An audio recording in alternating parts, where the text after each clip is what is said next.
Assalamu alaikum popote pale ulipo, ni Mikeke live tena mubashara kutoka hapa ndani ya shule ya Mtakatifu Mwite St. Philip Neri, mahali ambapo ni maeneo ambayo ni ya Kamulu, na hapa ni kaunti ndogo ya Mavoko ndani ya kaunti ya Machakos, mahali ambapo Mikeke imeisha kuivamia na kuiteka anga rasmi siku hii ambayo natembea ulimwengu kwanza talanta ndani ya skuli hapa nyumbani. Manake skuli nyingi huwa zinatumika kama akademia katika kugusia masuala mawili matatu hapa na pale. Kaa chini makinike, tuandamane hadi tamati kabla kuwaleta ndani wale ambao ni wafanishi kwa siku ya leo. Na ukiangalia upande huu mwingine, coach ndio ule kwa mbali anaandaa timu yake kwa karibu sana, ili mradi mambo yaweze kwenda sambamba 100%. Kule Bongo wanasema 100%, ndio shughuli hiyo muhimu kabisa. Niita mwana sport niridhike zaidi, na kikubwa na cha mno ni kwamba tuanze na ratiba ya hapa nyumbani ligi kuu ya mpira miguu, ambapo leo hii Jumamosi kuna mitanange kadhaa ambayo imeratibiwa kusakatwa, hasa ni mitanange mitatu, na ni kwamba Shabana FC tayari wameanza mtanange wao ndani ya uwanja wa Gusii ndani ya kaunti ya Kisii, na ni kwamba wanakipiga dhidi ya mabingwa mwaka 2009 hawa ni Sofapaka. Kumbuka Sofapaka wamesafiri safari ndefu kutoka hapa jijini Nairobi kwenda kusaka alama tatu muhimu ndani ya himaya ya Shabana kule Gusii. Tusker FC itakuwa inakipiga dhidi ya Bandari ndani ya Stadio SportPesa Arena ndani ya kaunti ya Murang'a. Alafu Chui ambao mara hii wanapania kuendea taji la ligi kuu kwa mara ya kwanza kwa zaidi ya miaka 28 watakuwa wakipiga dhidi ya APS Bomet ndani ya Stadio de Nyayo, na wanahitaji alama tatu muhimu ili kurejea kileleni mwa msimamo na kuipiku tena Gor Mahia kutoka kileleni mwa msimamo wa ligi kuu ya mpira miguu hapa nyumbani. Wamekabana kwa alama 30, tofauti ni ya bao moja tu. Alafu tutoke Jumamosi tuingie siku ya Jumapili, mambo muhimu kabisa. Jumapili ni Murang'a Seal dhidi ya Bidco United ndani ya uwanja wao wa nyumbani SportPesa Arena ndani ya kaunti ya Murang'a. Gor Mahia ambao ni mabingwa mara 21 watakuwa na shuka dimbani dhidi ya Mara Sugar, na dimba lenyewe ni Stadio de Nyayo. Kakamega Homeboyz watakuwa na kipiga dhidi ya Kariobangi Sharks ambayo mara hii imekuwa na msururu wa matokeo magumu,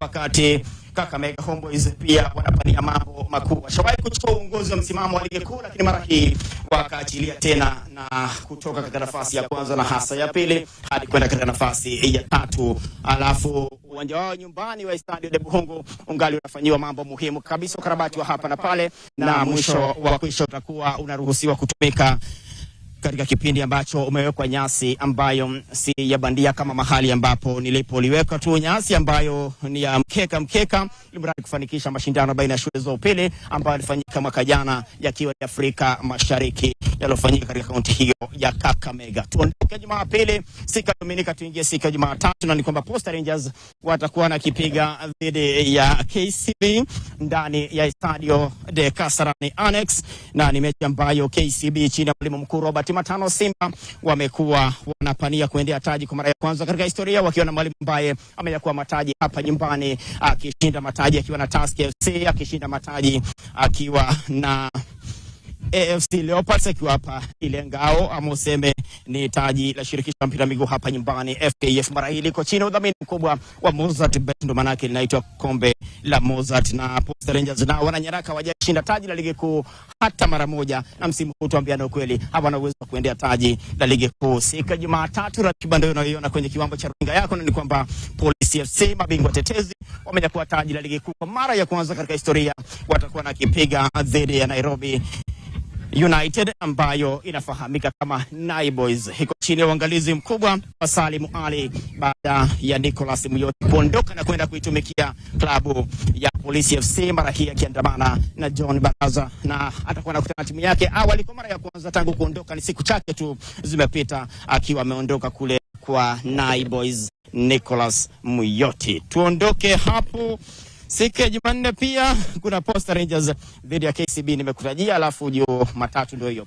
Haya, tuachie mbali hiyo, tuingie katika himaya ya mataifa, na hapo ndio napenda zaidi ligi kuu ya kandanda ya Uingereza. Leo hii mida saa 9:30 majira ya Afrika Mashariki ndani ya uwanja wa Old Trafford itakuwa ni Manchester United kukipiga dhidi ya watani wao watangu jadi wa jiji moja la Manchester City, ambao kwa sasa nafasi ya pili wanakamata katika msimamo wa ligi kuu ya kandanda ya Uingereza.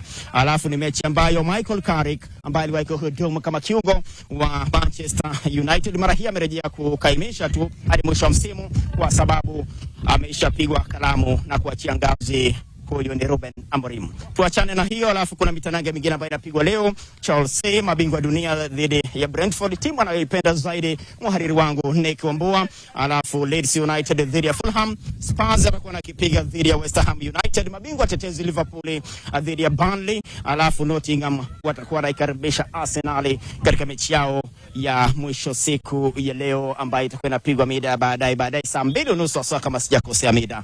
Tutoke katika ratiba ya siku ya Jumamosi tuingie katika msimamo wa ligi kuu ya Uingereza, na ni kwamba bado wanadhibiti, bado wanajigamba, bado wanapania makuu. Miaka imechanika zaidi ya 22 wakitaka kuendea taji la ligi kuu ya Uingereza. Mwisho wakilinyanyua ilikuwa ni mwaka 2004, 2003 wakiwa chini ya mwalimu mkuu Arsene Wenger, wakalienda nalo nyumbani, na tangu wakati huo bado umekuwa ni ukame wa hali ya juu. Wanadhibiti msimamo wakiwa wanaongoza na alama zao 49 na ni 6 mbele ya Manchester City, na wanaamini kwamba kipumua City nyuma yao mambo yanaweza kupinduka na kubadilika wakati wowote wakaachia ngazi Arsenal chini ya mwalimu mkuu ambaye ni Mikel Arteta. Na ni kwamba Villa nafasi ya 3 chini ya Unai Emery, Liverpool yake Arne Slot nafasi ya 4 alama 35, Brentford nafasi ya 5 alama 33, Newcastle nafasi ya 6, nafasi ya 7 ni United, Manchester United hao, nafasi ya 8 ni Chelsea, nafasi ya 9 ni Fulham, nafasi ya 10 wanaifunga orodha ya timu 10 bora ni Sunderland.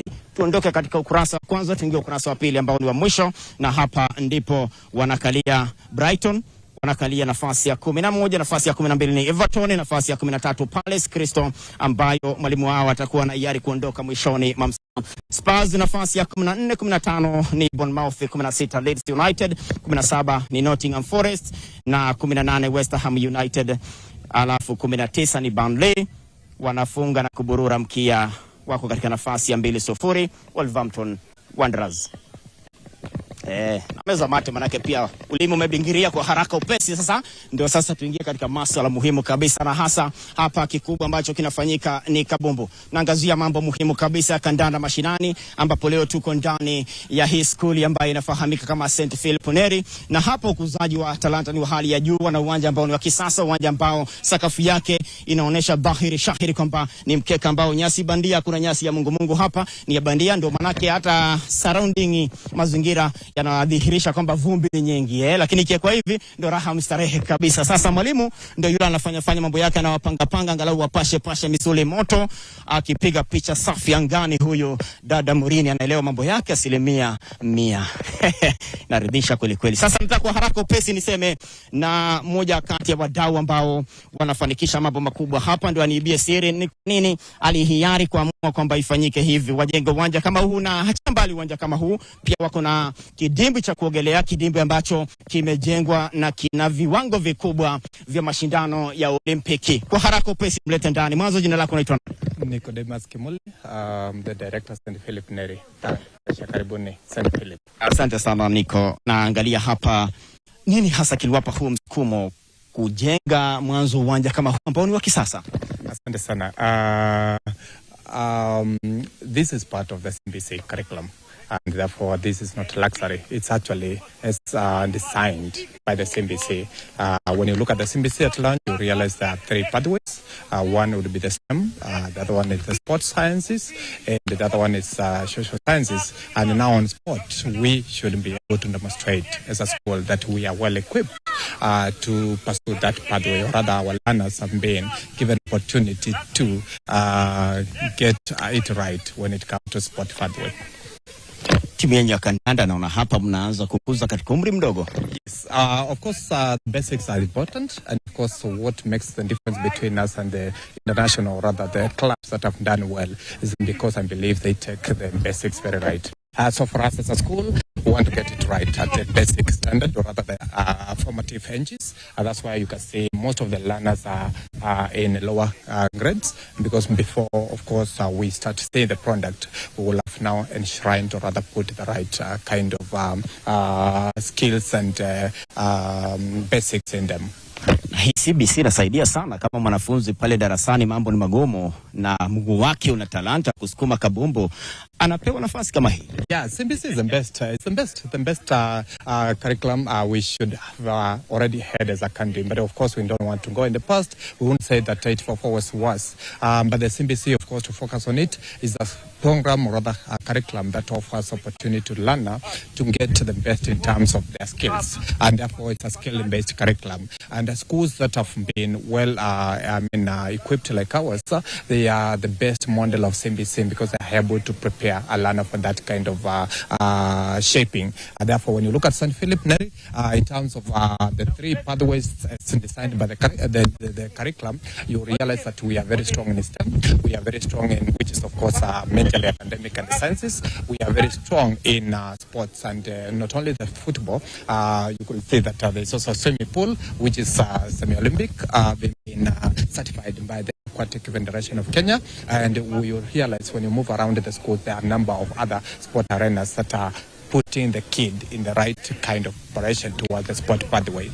Beside that, you realize there are other clubs that are also focusing on other skills in the kids. And we have done so well as a school because we are able to take every club, not only as a local activity, or rather a localized school activity, but to the highest level possible, to the international standard. And therefore, if I'm allowed to mention, you realize we have a CBC. We have a chess, a number of clubs like chess, which has taken learners to the highest level possible. We've been in Egypt, we've been in Italy. Our kids have represented the country at that kind of level. When you pick World Scholars, which is a program that prepares kids for debates. They have gone to the highest level. Last year we were in Malaysia, and we went to US, which is the final, where now when the kids go to participate there, they are able to, of course, showcase their skills. And therefore, it's not only sports, but as a school, we've managed to equip our learners with all kind of clubs that would make them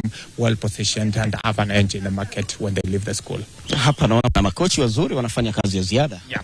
And one of the things that we've done right is to ensure that this is not being done by teachers. Because if you want to get it right, you must get the professional teachers. So the coach, our football coach, Mr. Mike, has been a footballer by himself. He has played with a number of Premier League clubs in this country. He's been in Italy as a footballer, and therefore after that he went, of course, to have the courses for football coaching skills. And now today we are proud to say that we have our kids in the best hands, because the guy is so professional and is good, and he's been with us since last year. And this year we've managed to we are looking forward to ensure our kids are within the most competitive leagues possible, and therefore the preparation is guaranteed. Nasema hapa mkiona kipaji, kuna uwezekano mkubwa tukakiona tena mbele hata siku moja kitumikie timu ya taifa ya Kenya, Harambee Stars. Absolutely. I'm happy to get that question. We are in discussion right now to have this as a designated training point for KFF under 17. Of course, I should not mention this because it's a conversation that just it's in progress. But if that happens, it means that this will bring the best opportunity to our learners who are training here, because they are able to have a very clear pathway on how they train here, they become the best footballers, and also be able to join the national in terms of under 15 or under 17. And once they start training together, then we are looking at how the kids are getting polished from the lowest level to the highest level. And of course, we are also partnering with the different programs internationally, and our kids will be exposed to the international tournaments. And those are the moments when the kids get spotted by scouts. Most of the time, we know as a country, we may have very good talent, but when we lack exposure of those talents out there, most of the time we fail in that, and we have maybe somebody who misses opportunity because they were not given the right exposure. So with the right exposure in terms of the basics, where we have the training facility, where we have the right coaches, where we are going to put the kids in a very competitive leagues, and of course internationally participating in the leagues. When you are in St. Philip, your child is well guaranteed that from the basic, is able to craft his path up to the national level or international level. So we are assuring you that this is the natural stage. And of course, around, we also are partnering with the local club, Mentas, and again, because it's a competitive club, which is also in the National Wide League, currently, we are also offering our learners opportunity to, if they excel well here, they can also join that club. It's a club from around, and we have, through our CSR responsibility, we've given them this facility to come and train for free. Safi kabisa, na kuruhusu uende angalia mawili matatu ndio niseme na kocha mkuu hapa. Asante sana. Thank you so much. Thank you. Safi kabisa. Sasa nataka nigeuze gia tu nimlete ndani mwalimu mkuu. Coach, angalau niseme naye mawili matatu, aniambie mambo yakoje hapa. Coach, ukiwa hapo upande huu hivi vizuri ndo wakuone pale angani. Unaitwa nani? Coach Mike. Yeah, so I'm the head coach of St. Philip Neri Football Academy. At the same time, once a professional player, played for the youth teams here in Kenya. Yeah, and right now we have a project ongoing here where I'm trying to impact and also give back. Yeah, so through the many years of playing football in Kenya, almost over 25 years. Yeah, so I think through the help of Football Kenya Federation coaching courses, I've taken on a different path where I'm trying to, inspire the next generation of footballers. There's so much to be done, especially on the development phase. But then again, also we have to acknowledge that FKF also has a lot on their hands currently. So what we're doing right now, we are not waiting for anybody. We use the resources that we have to try and impact, because these kids, they're growing up every day and they're not waiting for anything. Yeah, so that is what is going on here right now. We're trying to intensify the learning phase, especially where these kids are trying to, grasp the skills from a very young age. There's so much, for them to be able to, maybe compete somewhere along the line. There's so much that they need to acquire, so much that they need to learn. Yeah, and we also need help. Yeah, but then again, you can never sit down and wait for help.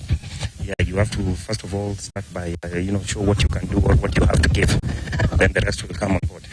So for now, I want to encourage every former footballer who is out there that we might never have lived our dreams. But then again, these are our fellow countrymen and these are our children.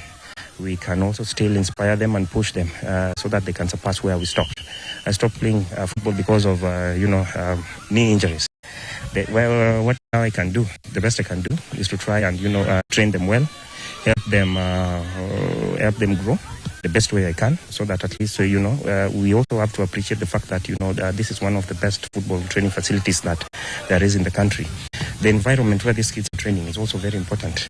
Yeah, so you see, someone like me, I used to play in the dust, back in the ghetto, and that thing really affected me. Actually, it really affected my knees. I just didn't know until one time I was almost signing a professional contract in Italy.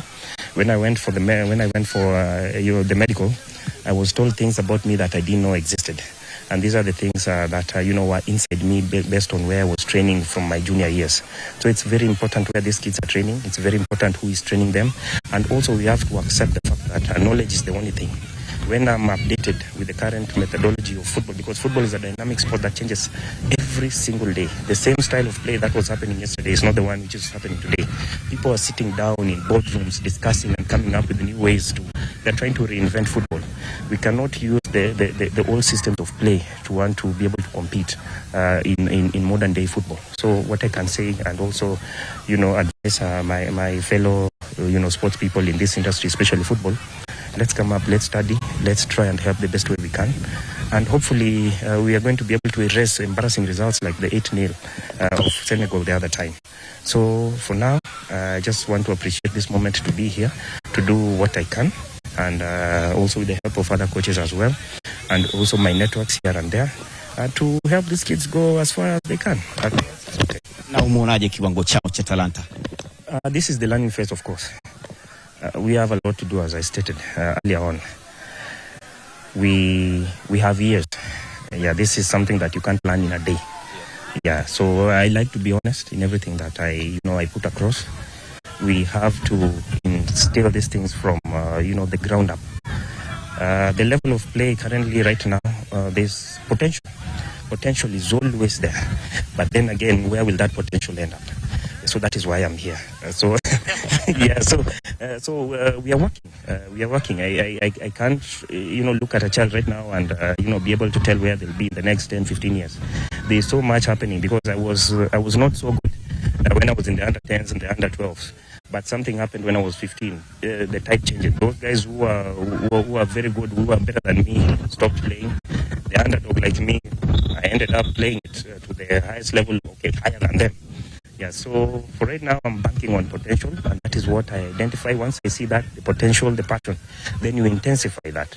Make them understand why they're doing what they're doing, why they're interested in that sport, and keep them happy. Yeah, that is what's going on. Coach, ukiangalia wakati wenzu zako umecheza hii kabumbu, ukapata jeraha la goti kwa sababu ya mambo hapa na pale, ukastaafu mapema. Hapa Kenya uligusia wapi na wapi? Timu gani na gani? Okay, I started playing soccer in Sony Sugar Football FC. And that is back in 2006. Yeah, I come from a family of sports people. My dad used to be at Kakamega School. From Kakamega School, he went to Sony Sugar. That is back in the 80s. Yeah, so through, being Sony Sugar is one environment that football is the, it's like a sports hub. Yeah, so that is where most of us, actually, when you look at most players, even in the Kenya Premier League, we have roots down there. Na Sony ilishinda taji mwaka 2006. Yes, perfect. Yeah, I'm one guy who, my coaching ambition is inspired by Coach Salim Babu. Salim Babu was the first person I knew as a coach, not even my own father. It's Salim Babu. So wherever he is, even if he sees this, I am a coach because of him. Yes. Amezunguka hapa na pale na mwisho nimemwona akiwa Police FC. Yes, that is where myself also knew. The last place I think I had, he was the head coach of the under-20. I might not know where he is, or he is still the head coach of the under-20. But then again, I also want to, deep down inside, I thank him for everything that he instilled in me. Of course, I've been coached by very many coaches. And also inspired by the likes of Coach Aswani, a very serious developer in Kibera. Right now, he's the director of an academy called Soccer Talent, somewhere in Ngong Road. So wherever people are, as much as I didn't end up playing to the highest level that I wanted to get, I just know that I still bear the lessons you put in me. As much as I have to incorporate modern day football learning, you guys did something and you changed me. Most of my friends stopped playing, even stopped things to do with football because of frustrations here and there. But through frustrations, I'm here today so that I'm trying to help the next generation. So I'm very grateful to these people. Asante sana Coach Mike. Siku moja pia tuone hapo umetoa wawili watatu wakachezwa kabumbu kama we hapa nyumbani, timu za huko FC, Tusker, Gor Mahia, Shabana. Na siku moja pia tuone katika timu ya taifa ya Kenya, Harambee Stars. Currently, as we speak, I have a few players that I've already sent out to the Kenya Premier League teams. But then again, not to talk bad or something, but then again, I want to say that we have to take these players to where the talent is going to be appreciated, where they can use this as a means of life. I have seen from past footballers to even current footballers how states can really change. We don't, pay our footballers as in their worth of talent, but then again, it is what it is. So for me, I develop players and expose them to the international market to the highest bidder. Yes, now, because these kids need to survive. It's not just about surviving today and then tomorrow I'm back in the streets, asking for this or that. Several of my players have been to Harambee. Is where we are, we have to collect funds and take a former player to, for rehab or medication and whatnot. It's sad. But then again, I don't want these kids to go through the same thing. So what we do is we must face it as it is. We have to develop for the international market where the money is, just like the West Africans are doing it. If they are doing it, we can do it. We've already shown Wanyama opened ways for us a long time ago. Oliet did a long time ago. There is no way we cannot believe in ourselves right now because the door is already opened. Now we have to take the others. Asante sana Coach Mike. Nakwenda mapumziko, wewe ndio ufanye 2-3 bali nitakuhitaji tena baadaye, alafu tuone mambo yatakuwa kwaje. Huyo ni Coach Mike ambaye anafanya mambo makubwa. Anasema kwamba hapa anataka wasiishie huku chini, wakwende kimataifa, wapige kama kina Dennis the Menace Oliech, akina Victor Mugobi Wanyama, naibu rais wa sasa wa shirikisho la mpira miguu hapa nyumbani. McDonald Mariga amekwenda hadi Inter Milan akanyakua taji la ligi ya mabingwa Ulaya kama Toto Arege. Toto leo inapigwa mbele umati kutoka hapa Kamulo. Naona unataka kufanya mawili. Mpira ambao nimebeba mkononi unajulikana kama Copa del Rey. Kwa hivyo ni mpira ambao Barcelona walitumia kuchukua ubingwa wa kama mara 16 wa kombe la Copa del Rey dhidi ya mahasimu wao wa jadi Real Madrid wiki iliyopita. Copa del Rey anapenda kutaja sana mambo ya Hispania kwa sababu amekuwa Hispania mara si moja tu. Tuarege mwenyewe ni mtu internationali kabisa. Na kwenda mapumziko na rejea mdoso kwa mrefu lako. Utudio lipo.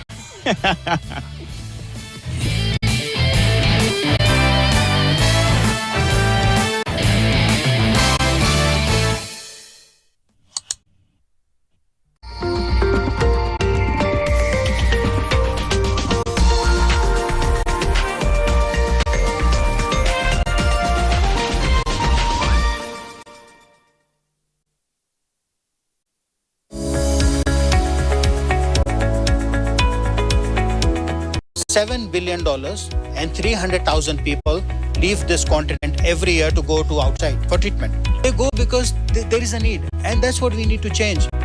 It's a demand and supply. The number of cardiologists that we have available in a country of Kenya, I think those number of cardiologists are available in a village in India. Will we be able to compete with India on cost? The answer is no. You just do not have the economies of scale. But what we are trying to do, and we are trying to change at our outreach centers, is to bring secondary care services, right, closer to the communities, 50% cheaper, of the same quality. So that is where the secondary comes in. We have to encourage local manufacturing, local production, pharma, medical devices, medical surgical supplies, so to bring the cost down.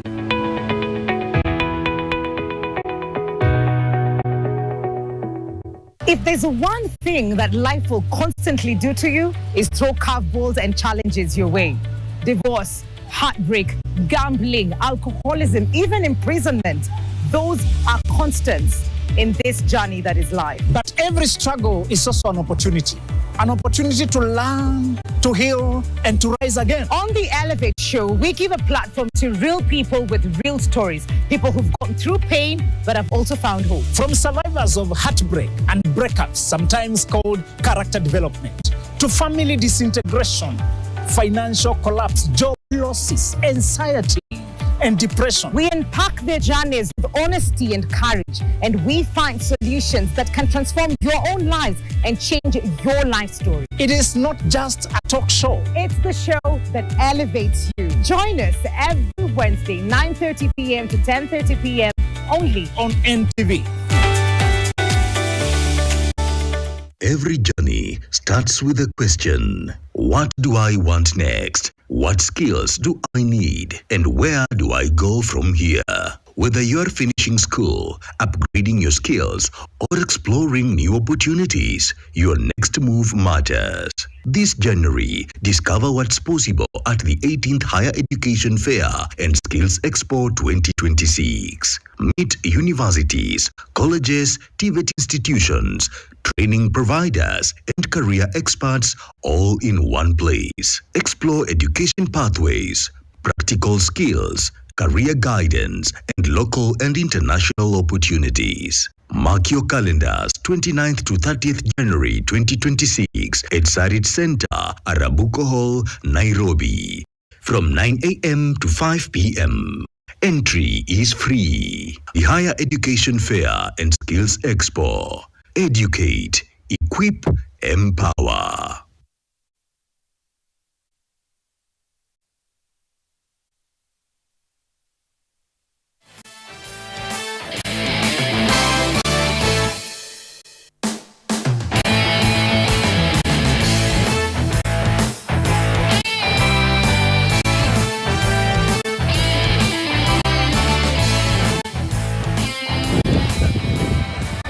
Ni mikeke meingia katika kipindi cha pili na cha mwisho, na mara hiyo je tunakwenda sambamba na Toto Arege. Ndio huyu kwenye ubora wake kabisa, ametoka Hispania ndege ya haraka akakuja na ule mpira ambao umeona ni wa Copa del Rey.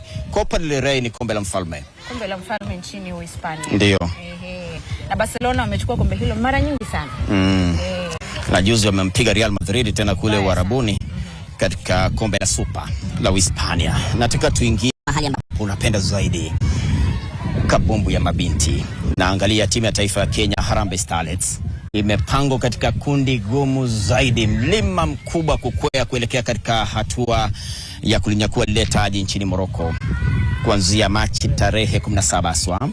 Na hili kundi hasa Toto, kundi A, pamoja na wenyeji, pamoja na Senegali, pamoja na Algeria, unalionaje?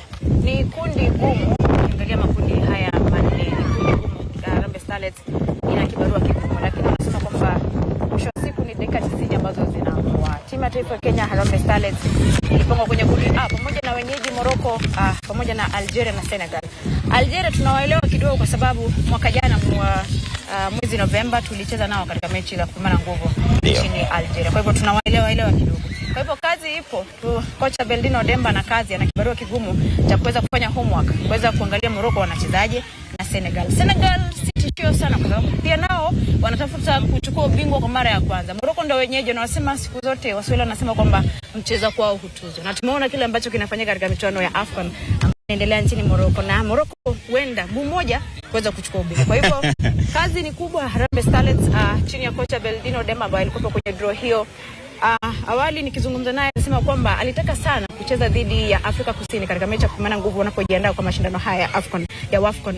Na sasa tuweze kurejea timu ziingie kambini. Kama timu ya Twiga Stars ya Tanzania tayari wameshaingia kambini. Kwa hivyo kazi kwa kocha Beldino Demba kwa maandalizi ya michuano hii ya AFCON 2026. Na ukiangalia Toto amehusika kwa kiasi kikubwa katika draw ambayo ilifanyika kule maeneo ya Morocco, mahali ambapo ndo makadi na maskani ya makala mwaka huu.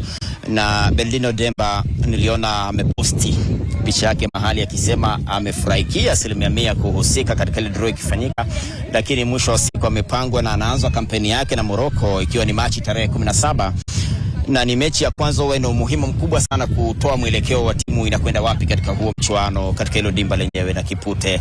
Na dhidi ya Morocco, tuseme kwa mfano ameishinda Morocco mwenyeji nyumbani katika mechi ya kwanza, italeta morali wa hali ya juu kuelekea katika hatua ya kunyakua ile kombe. Itakuwa historia kwa sababu sidhani kama tumewahi kuwapiga Morocco, lakini kwa timu yao wachezaji wasiozidi miaka 20 mwaka jana tulicheza nao katika mechi ya kupambana nguvu nchini Morocco, tuliweza kupata ushindi. Kwa hivyo ikiwa Kenya itaweza kupata ushindi dhidi ya Morocco, itakuwa ni bonga points zitakuwa zimeongezeka, lakini tunaomba sana tupate sare. Tukipata sare angalau matumaini yetu ya kuingia kwenye robo finali yatakuwa yamefufuka. Ndio, mechi ya pili itakuwa ni dhidi ya Senegal ikiwa ni Machi tarehe 20, alafu mechi ya tatu dhidi ya Algeria ikiwa ni Machi tarehe 23, na kuombea sana ukate tiketi ya kuelekea Morocco Rabat. Inshallah. Tuingie katika kombe la mataifa ya bara Afrika ambalo leo hii ni kuwania nishani ambayo ni ya shaba ama nafasi ya 3, na ni mabingwa mara 7. Hawa ni Misri na mabingwa mara 3 aswa. Walitamani waende taji la 4 na walikuwa wako kwenye ubora 100%. Super Eagles ya Nigeria, ngarambe ya mida saa 1 usiku wa leo majira Afrika Mashariki. Ni mechi nyingine ambayo wanatamani angalau warudi nyumbani kule Lagos wakiwa na medali ya Swaz Kombe. Nakumbuka show yetu ya wiki jana ilisema kwamba Nigeria wana njaa ya kuchukua ubingwa wa AFCON kwa sababu hawakuweza kufuzu kuingia kwenye kombe la dunia la mwaka huu ambalo litafanyika Marekani. Kwa hivyo wana njaa angalau kumaliza katika nafasi ya 3. Na ukiangalia pia watakuwa pia wanafukuzia, unajua michuano hii ya AFCON ikikamilika unaingia haraka upesi kuweza kujiandaa kwa michuano ya 2027 ambayo itaandaliwa hapa nchini Kenya pamoja na Uganda na Tanzania. Kwa hivyo wakimaliza nafasi ya 3 wanabadilisha gia, wanaanza maandalizi ya kufuzu kwa kombe la AFCON 2027. Kwa hivyo kwa mechi hii napigia sana Nigeria upatu kuweza kupata ushindi. Hata mimi nawapigia upatu kwa sababu angalia pia walikosa tiketi ya kwenda kombe la dunia, hasa kwenda katika ule mchujo wenyewe, wakatolewa na DR Congo. DR Congo wanakwenda kutafuta tiketi kwa mara ya kwanza kushiriki kombe la dunia, na kampeni yenyewe ni Machi kule maeneo ya Mexico, kipenda Mexico. Na kikubwa ni kwamba Osimhen, Lokman wasirudi nyumbani pasi na medali. Yaani kama kuna wachezaji ambao wamenifurahisha sana kwa kikosi cha timu ya Nigeria, kando na yule golikipa Ibwali. Alifanywa mambo na mashabiki wa Morocco. Walimfanyia mambo kweli katika wakati wa michuano ya wakati wa group stages. Ni mambo ya kidunia. Mambo ya dunia, lakini si mazuri. Si mazuri. Tuachie mbali nishani ambayo ni ya shaba, tukusie nishani ambayo ni muhimu, na ni hapo kesho mida saa 4 majira Afrika Mashariki kule maeneo ya Rabat. Manake mtanange wa leo saa 1 wa Misri na timu ya taifa ya Nigeria huko Casablanca. Alafu Rabat ndo finali, na finali ni mwenyeji yako nyumbani mara hii. Na kitu kinanishangaza, Morocco wako nyumbani. Kumbe Morocco nilikuwa hata sijagusia historia yao ya kombe la mataifa bara Afrika, hasa baada ya kutesa katika kombe la dunia na kuandika historia kwenda hadi nusu finali aswa. Yani wamelishinda ile taji mwisho mwaka 1976. Miaka 50 baadaye wana njaa, kiu, na kesho hapatoki mtu katika finali. Morocco watahakikisha kwamba kombe hilo limesalia kwao. Na nimeona wakisema kwamba wakati timu yote inakuwa mwenyeji wa mashindano hayo inachukua ubingwa. Ndio. Kama itafanyika kesho, lakini tusubiri. Na kuna kitu wanakumbuka mwaka 2004 Harambee Stars wakishiriki chini mwalimu mkuu Jacob Auguste Mulee kule maeneo ya Tunisia. Hicho kipindi waliingia finali. Wakashindwa finali magoli 2-1 swa na wenyeji Tunisia. Unaona? Bado ni kumbukizi ambayo wanayo kwamba mara hii lazima tuendee taji la pili katika historia. Wataendea taji. Na ukiona hivyo dalili zinasema kwamba 2027 huenda kombe lika. Sasa mchezo kwao ndo anatuzwa, kama hatotuzwa atashangiliwa. Na pale uwanja wa Talanta ndo finali itapigwa. Kwa finali itapigwa uwanja, naona unaweza kuchukua, nasema it's taking. Kwa hivyo uwanja unaendelea kukarabatiwa vizuri na tayari naona jina limebadilishwa, linaitwaje? Ni Grao. Kumaanisha ni Great Raila Amolo Odinga. International Stadium. Mzima. International kwamba uwanja mkubwa hapa.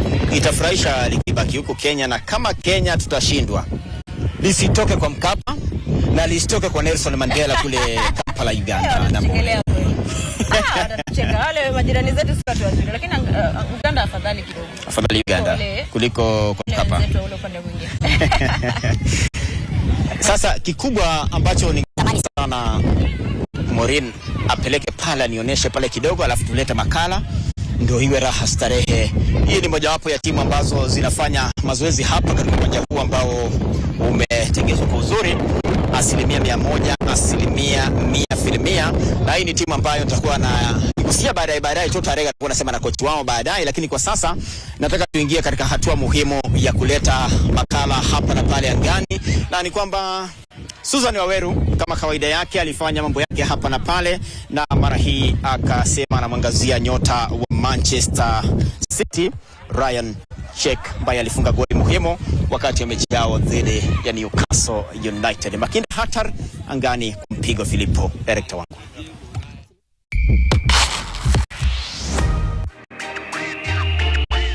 Kutoka mitaa ya Lyon hadi jukwaa kubwa la soka la Ulaya, jina Ryan Check linaendelea kuandikwa kwa wino mzito.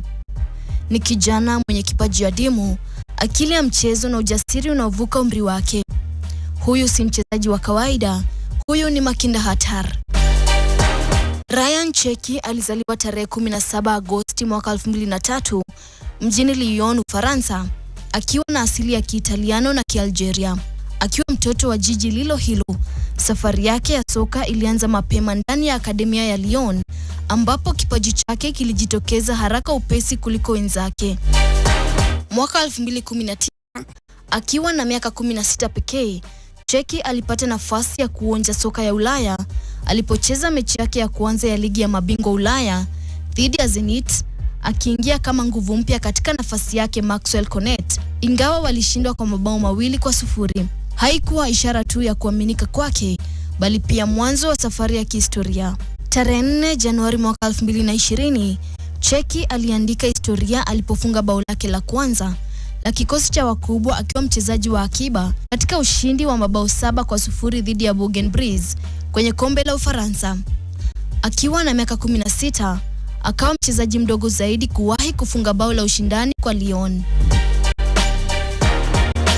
Mwaka huo huo, Check aliweka rekodi nyingine alipocheza nusu fainali ya ligi ya mabingwa Ulaya dhidi ya Bayern na kuwa mchezaji mdogo zaidi kuwahi kucheza hatua hiyo katika historia ya mashindano hayo, licha ya Lyon kuondolewa kwa kipigo cha bao 3-0. Bao lake la kwanza la Ligue 1 lilikuja tarehe 2 Mei mwaka 2021 dhidi ya Monaco, bao la dakika za mwisho lililowapa Lyon ushindi wa mabao 3-2, ikidhihirisha uwezo wake wa kuamua matokeo ya mechi.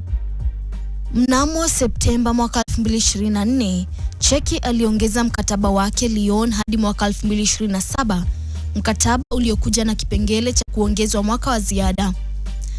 Baada ya kusaini, alilipuka zaidi, akimaliza msimu kama mtoa pasi bora wa Ligue 1 kwa pasi 11 za mabao.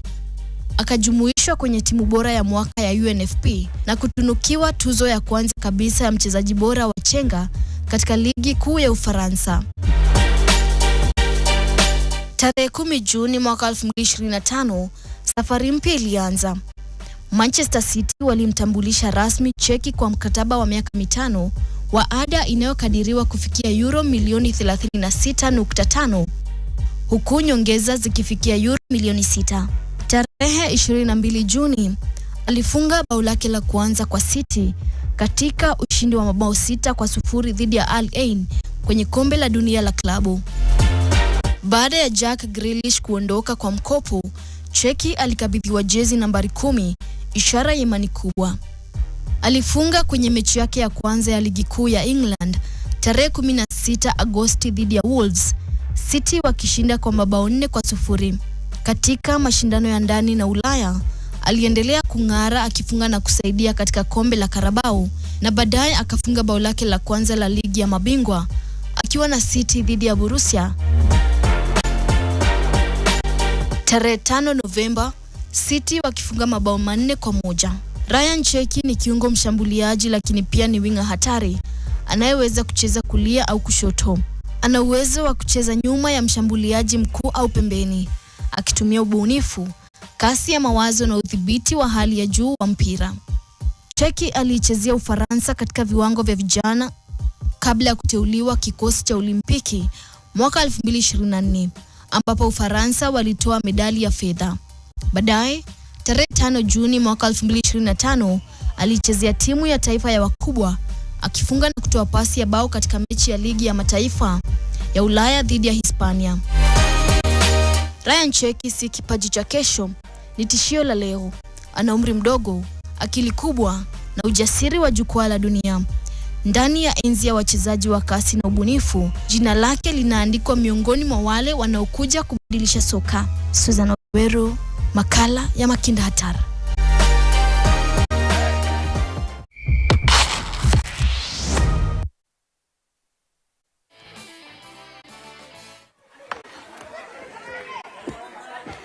Hicho ni kitengo cha Makinda Hatari ambacho kinatayarishwa na Susan Waweru na mhariri wake si mwingine bali ni Joshua Makori.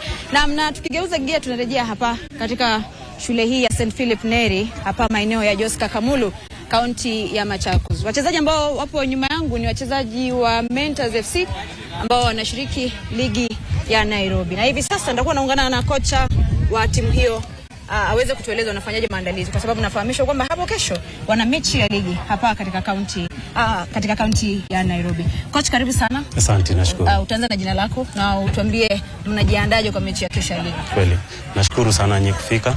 Kwa majina naitwa Levi Mwaka. Mimi ni mchezaji, nilikuwa mchezaji. Wa timu gani? Nilikuwa mchezaji, nimecheza mpaka national team Harambee, lakini nimechezea Nairobi City Stars, Sofapaka, Tusker FC. Yes. Nimechezea. Na baada ya kustaafu soka, nini ambacho kilikuvutia kuweza kuwa kocha sasa? Nashukuru, nimependa sana tunaita nurture talents. Sasa ndio hiyo inanifresha sana kwa sababu venye nilihama kutoka Nairobi nikija Machakos, ikawa sasa naona ni vyema sana niweze kunurture pia talents, waweze kucheza hiyo level hapo juu kidogo kimpira, kwa sababu kuna wengine wao hawajapata ile fursa yenye labda mimi nimepata kuweza kucheza national team ama kuweza kuchezea timu ya ligi ya juu. Kwa hivyo ningependa sana kuwanacha waweze kufikia hizo malengo. Yes. Kwa hivyo kesho mnajiandaa kupambana na nani? Ndio, kesho tunacheza pale Njiru, tunacheza against timu inaitwa Victor's Faith Church. Ndio tutakuwa wageni wao pale saa 10 jioni. Tutakuwa nacheza na wao pale Njiru. Yes. Maandalizi yamekuaje? Maandalizi yamekuwa mema sana. Vijana wamejisukuma vizuri, vijana wamejitayarisha vizuri. Yaani saizi wako tayari tu kucheza. Wako tayari tu kucheza kwa sababu nafikiria wako na ile tunaita motisha. Inawasukuma sana kwa sababu last season tumekuwa County League, tukamaliza number 1. So tukakuwa promoted to Regional League sasa. Na kwa hivi sasa tuko namba 7. Yes, nafikiria tujafanya vibaya sana. Kwa mechi 4 tumeshinda mechi 2, tumedraw 1, tumeshindwa 1. Yes. Changamoto kubwa ambayo vilabu vya mashinani huwa vinapitia ni ukosefu wa viwanja vya kisasa vya kufanyia mazoezi. Sure. Uwanja huu wa St. Philip unawasaidiaje nyinyi kama wachezaji wa klabu ambazo zinachipukia? Kwanza kabisa tutashukuru sana St Philip Neri management yao kwa sababu wametusaidia sana.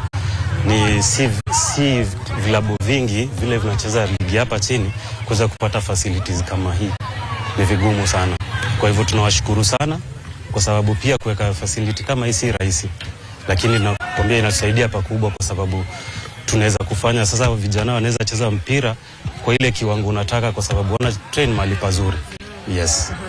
Unajua ndoto ya kila kocha ni kuona kwamba mchezaji wake ameweza kuvalia jezi ya timu ya taifa na kuwakilisha timu ya taifa ya Kenya Harambee Stars, ama timu ya taifa ya Kenya wachezaji wasiozidi miaka 20 Rising Stars, ama timu ya taifa ya Kenya ya wachezaji wasiozidi miaka 17 Junior Stars. Ndio. Ndoto yako ni kama hiyo? Kabisa. Ningependa sana ni at least tuweze kutoa vijana kama 4 5. Wengine wacheze vilabu zile za nje, wengine wacheze mpaka national team ya Kenya.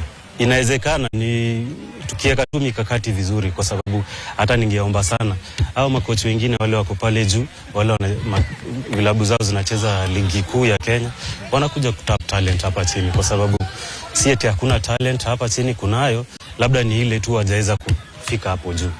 Ndio. Ukikutana na rais wa FKF leo Hussein Mohamed. Yes.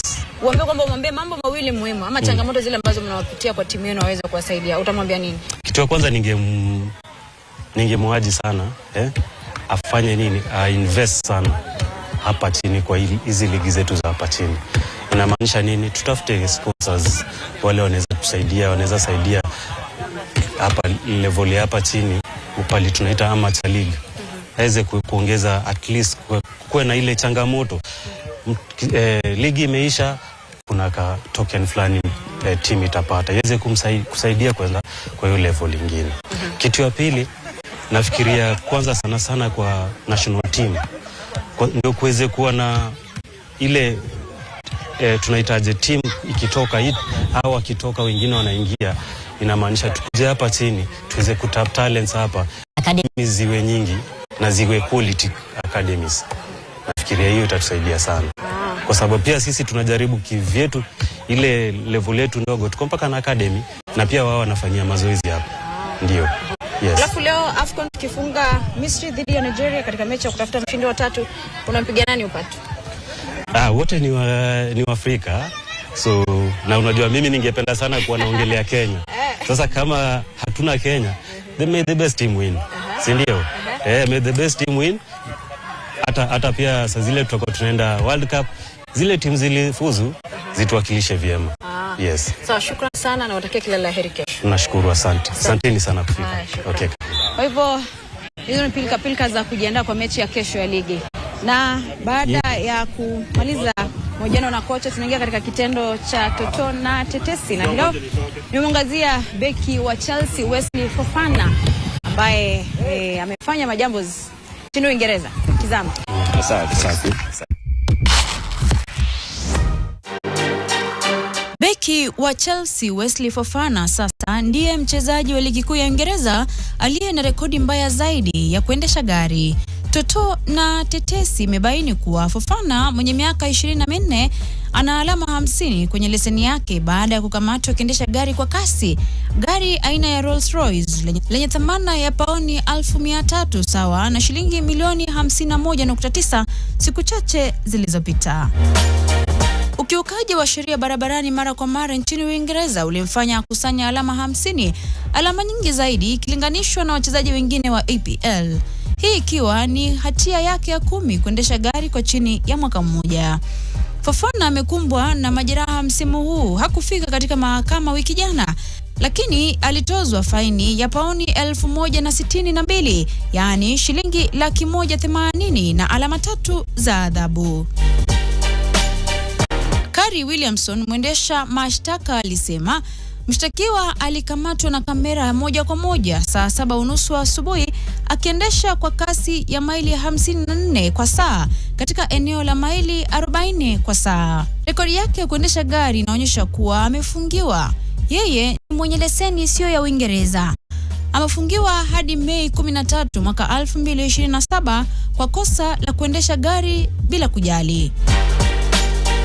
Wakili wa Fofana Stephen Otham aliambia mahakama kuwa Fofana atahitaji kufanya mtihani mwingine wa kuendesha gari kabla ya kupata leseni nyingine kwa sababu analipwa zaidi ya pauni 200,000 sawa na shilingi milioni 34.6 kwa wiki. Mwaka 2024 Fofana alisababisha ajali mbaya barabarani na kumgonga nyota na mwigizaji wa EastEnders Diane Gaffney ambaye alivunjika vibaya mfupa wa bega.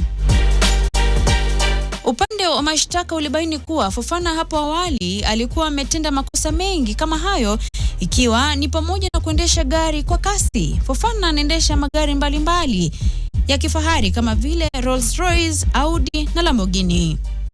Beki huyo wakati anayelipwa pauni milioni 70 sawa na shilingi bilioni 12 za Kenya alipigwa marufuku ya kuendesha gari kwa miaka 2 mwezi Novemba mwaka jana. Jaji Julie Kopa ambaye alitoa hukumu hiyo alimkemea vikali mchezaji huyo akisema Fofana anahitaji kurekebika kwani vijana wengi humtazama kama mfano wa kuigwa.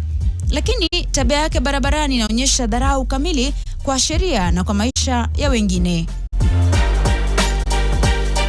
Kopa alimpiga marufuku ya kutendesha gari kwa miaka 2 na kumhukumu saa 300 za kazi za kijamii yani community work bila malipo baada ya kupatikana na hatia ya kutenda kosa lake la 9 la trafiki ndani ya miaka 2 tu. Toto na tetesi. Mikiki NTV. Ndio mikiki hii tumeingia katika hatua muhimu ya mwisho, na hapa tulipo sasa ni mahali nyuma yetu ni kidimbwi ambacho kilijengwa na kufunguliwa mwishoni mwa mwaka jana, kidimbwi ambacho kiko na viwango vya kamati Olimpiki ya dunia IOC. Yaani wakikuja hapa wanasema mashindano yaandaliwe hapa pote ima ni mashindano ya kimataifa, mashindano ya bara Afrika. Ndo raha kabisa hapa Toto Warege. Ndo vizuri. Unajua tunajiandaa kwa mashindano ya Olimpiki ya mwaka 2024 ambayo yatafanyika Marekani. Hata Trump juzi aliambia Rais Ruto kwamba tunawakaribisha sana Marekani kwa mashindano ya Olimpiki ya mwaka 2028. Tugusie mambo yetu ya magazetini pale, kurasa zetu ambazo ni za michezo na hasa ukurasa wa Mwanaspoti ndani ya Taifa Leo, kurasa 13. Ni ukurasa ambao kiukweli una mambo makubwa, na hapa ni kama muhtasari tu mambo ambayo natarajia kuyapata ndani. Ni Debi Kiazi Moto, yani Kiazi Moto wanamaanisha ni kama warumoto warumoto hiyo ni Manchester United dhidi ya Manchester City. Ngarambe ni ya mida saa 9 dakika 30 ndani ya uwanja nyumbani wa Manchester Old Trafford. Tuambiane ukweli. Manchester City itashinda mechi ya leo. Mbona unataka hivyo? Sisi kama watu wa Arsenal tunaomba mkamate City. Naomba Manchester City ipige Manchester. Tukamatie City. Alama za Arsenal zipungue. Chezeni na ile derby vile mnacheza na viwango. Lakini polisia leo tunapoteza. Mimi ni shabiki wa Manchester United na tunapigwa leo na Manchester City. Umekiri? Nishakubali. Alafu hapa kwa ukurasa ni kwamba kuna taji la nyika, ni ndoto speciali kwa bingwa Ngetich. Alishinda mashindano ya mbio za nyika ulimwenguni kule maeneo ya Marekani. Alafu Ndianye, huyu ndiye Salah Fiche ya Senegal. AFCON Senegal wakipania kuendea taji la pili katika historia. Kombe la mataifa bara Afrika finali yake ikipigwa kesho dhidi ya wenyeji Morocco, na Simba wa Teranga dhidi ya Atlas Lions. Alafu Sarah Hassan anasema ana siri ya maseleb kuhepa mapaparazi.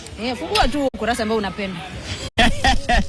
Ukurasa wa 17 hapo ndo mambo yanakonga matamu kweli. 14, 15, 16, 17. Mambo isabati sana, alikuwa ananilemea kipindi kile nikiwa skuli, lakini hapa naipata right kabisa. Anasema huyo Sarah Hassan anasema amefichua siri ya kukwepa mapaparazi, na hapa katika taaluma yake ya uigizaji ni star, ametesa kweli, amelazimika kujua namna ya kupambana na mapaparazi wasiochoka kumfuatilia kwa zaidi ya miaka 15. Mambo haya udaku na hapa na pale, na hii ni issue ya Said Fela, ina somo nzito, jifunze kuishi na watu. Hiyo pia ni taarifa nyingine safi kabisa, ikiwa ni issue kubwa.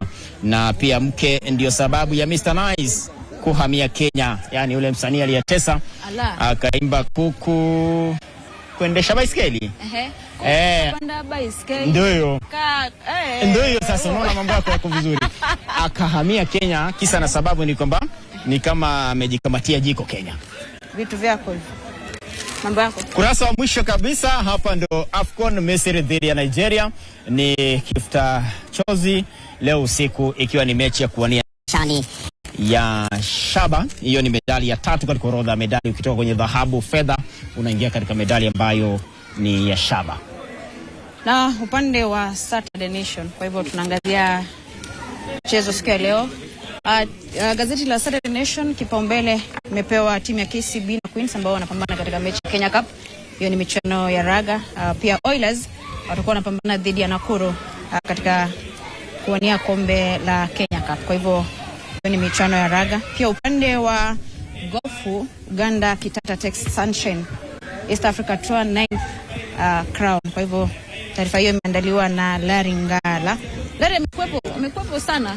Ni moja kati ya waandishi ambao wamebobea, wameandika masuala mazito kwa kipindi kirefu, haswa ni mzee mzima yule. Yani kwa ufupi salute. Na ukurasa wa 30 kuna migogoro ndani ya shirikisho la soka nchini FKF Makori. Ndio. Na katika wiki mbili ambazo zimepita, Rais Hussein Mohamed pamoja na katibu mkuu Ndege anasema kwamba ni maji na mafuta hawapatani. Na mahali ambapo kuna moshi hapakosi nini? Moto. Na ukiangalia Toto ukurasa wa 30 huo alihusika kwa kiasi kikubwa. Ndege ambaye alikuwa ni mchezaji wa zamani wa Tusker mabingwa mara 12, alihusika kwa kiasi kikubwa katika kuelekea ushindi wa Hussein Mohamed, na mwisho wa siku akawa amepatiwa jukumu la kuwa afisa mkuu mtendaji na katibu mkuu.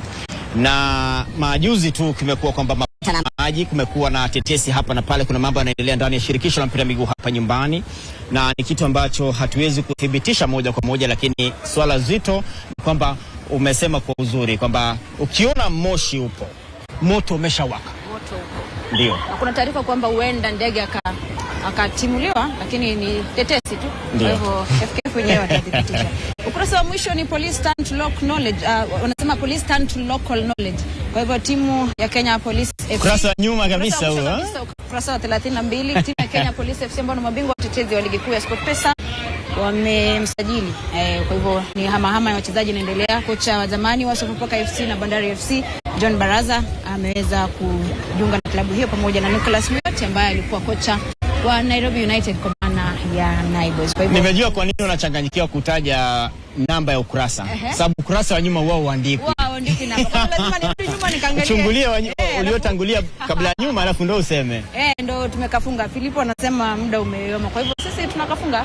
Itakuwa raha zaidi ni waibie siri alafu tuondoke, na nifupi tu kwamba maisha hayana nafasi ya pili ya kuishi. Maisha unaishi leo. Kwa hiyo yaishi maisha leo, achilia mbali mambo ya kesho. Hayana spare. Yaani ukiishi leo, ukiondoka duniani umeshaondoka. Lakini ishi vizuri, tumikie Mwenyezi Mungu, ndio ikuwe raha. Au sio? Enjoy.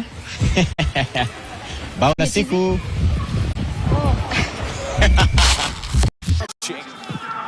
Hello.